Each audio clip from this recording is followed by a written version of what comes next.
देरी नहीं करेगी। ठीक है, शांति प्रसाद भट्ट जी, शॉर्ट में पहले आपका वक्तव्य जानना चाहती हूँ सर कि एनआईए कोई छोटी मोटी एजेंसी नहीं है, बल्कि देश विरोधी गतिविधियों में संलिप्त लोगों के खिलाफ कार्रवाई करती है, टेरर फंडिंग पर कार्रवाई करती है, और ऐसी कार्रवाइयां उत्तराखंड में होना वाकई चिंता की बात है।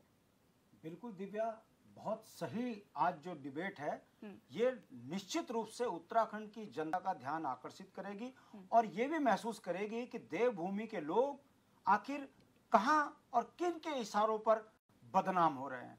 देखिए 9 नवंबर 2000 को जब ये राज्य बना था तो राज्य की जनसंख्या 84 लाख थी, जबकि आंदोलन 64 लाख लोगों के लिए लड़ा गया था। और आज इस राज्य की जनसंख्या 1,35,00,000 है। इस देवभूमि को इन 23 वर्षों में जो दंश झेलने पड़े हैं उसके कारण राष्ट्रीय पार्टियां ही हैं।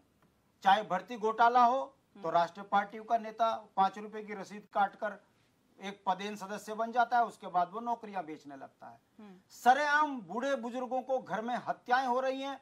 पता चलता है कि बाहरी प्रदेश के लोगों को यहाँ संरक्षण देने वाले इन्हीं राष्ट्रीय पार्टियों के थे।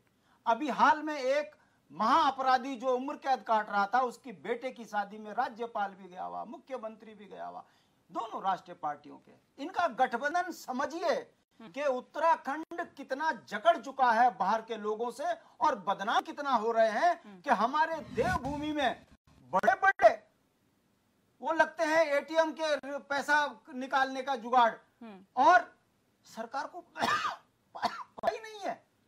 ये बताता है कि उत्तराखंड में जो 1,35,00,000 जनसंख्या करने वाली पार्टियां हैं, इन्होंने अपराधियों को, चाहे फिर वो बिहार से हो, हरियाणा से हो, उत्तर प्रदेश से हो, मुंबई से हो, कलकत्ता से हो, विदेश से हो, उनको यहाँ पर होटल बनवा कर उनको यहाँ संरक्षित किया हुआ है।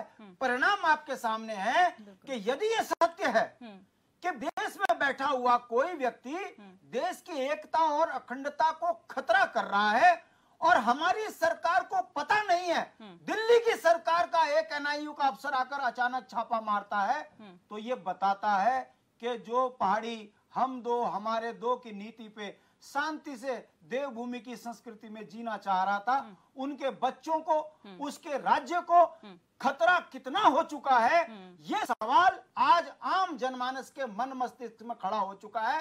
परिणाम आप देख ही रहे हो।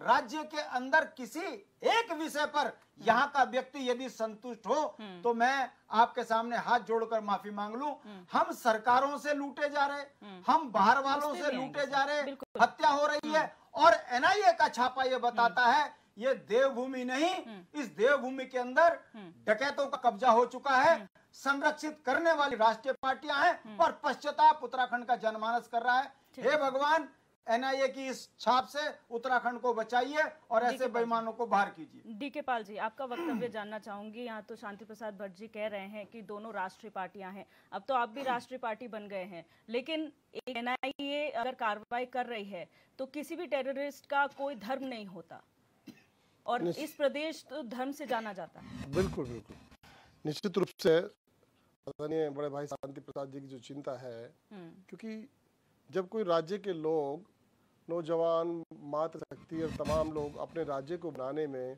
उसकी सीमा को सुरक्षित करवाने के लिए आंदोलन करती है, तो निश्चित रूप से वो राज्य आंदोलनकारियों को भी प्रहरी के रूप में चिंता व्यक्त करने का पूरा बिल्कुल अधिकार है। और ये बात भी सत्य है कि 9 नवंबर 2000 से लेकर के आज तक जो